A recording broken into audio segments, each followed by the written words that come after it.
Bum bum bum bum bum bum bum bum bum bum bum bum. The Peter Dislike Show. Bum bum bum bum bum bum bum. When I was in fifth grade, my mom showed me, I think it was about a 7 or 8 ounce gold bar that her grandparents had left her and that she was going to leave to me. And it was my first time hearing about the concept of investing in precious metals, and it inspired me to read more about it. It was around the same time that we started the state quarters program and I started collecting coins. So those are my two earliest memories of coin collecting and investing in precious metals. And I learned that gold prices had been in a 20-year low. And I asked my mom, why did gold prices stop rising in the 1980s?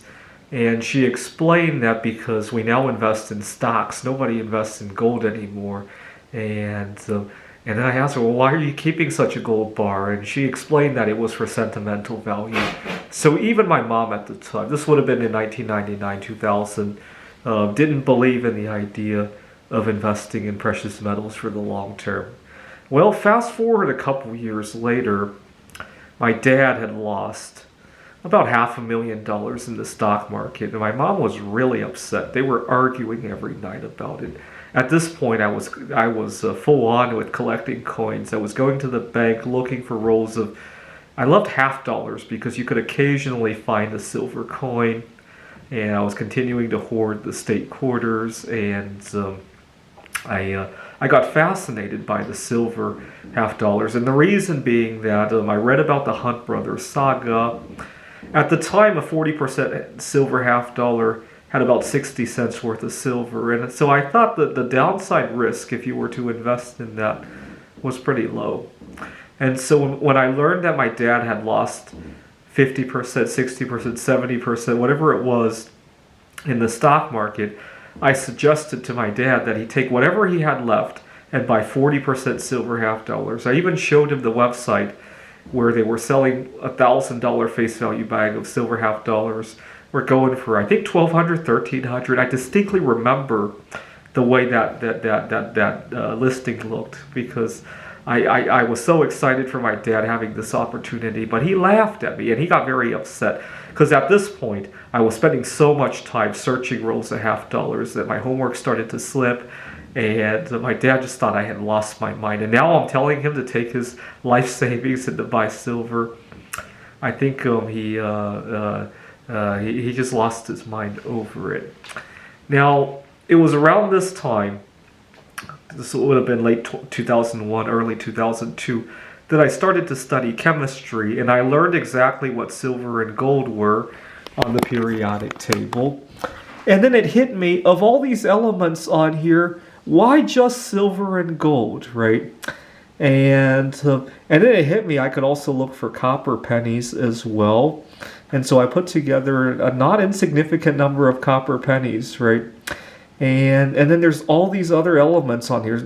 A bunch of them are pretty safe to handle as well, right? Why did we choose gold and silver, right? Why not, for example, tin or I knew light bulbs contain tungsten in them, and I thought, well, tungsten's on the same row, right? Maybe it's not a whole lot of tungsten in that. So every time we would have a light bulb burn out in the house, I would insist on breaking it open and taking the tungsten out of it before we threw the case away, right? And it drove my dad crazy that I was hoarding little filaments of tungsten. And so I told my classmates about it at school and asked everybody for their burnt out light bulbs, and then I would yank the tungsten out of it. Drove everybody crazy. And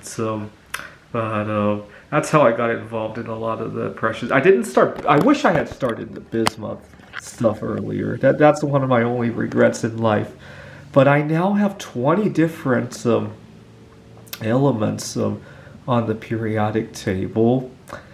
You know, I was at a Coinstar machine not long ago, and they sell Bitcoin in the Coinstar machine. And I started to envision one day when strategic metals are very important, I need to install a machine where people can recycle stuff that might contain strategic metals, right? They could buy and sell metals at my kiosk, right? Imagine being able to go up to a kiosk and go, I want to buy, and then just type it, just the screen will come up and, oh, I want to buy some bismuth, and then you can dial how much, or tellurium, or thallium, and you just dial it on the machine, or you could even sell it back to the machine, and it might have an X-ray machine to tell what, even if it's an alloy, it could do some carbothermal reductions and separate it all out, right? That's my ultimate dream one day.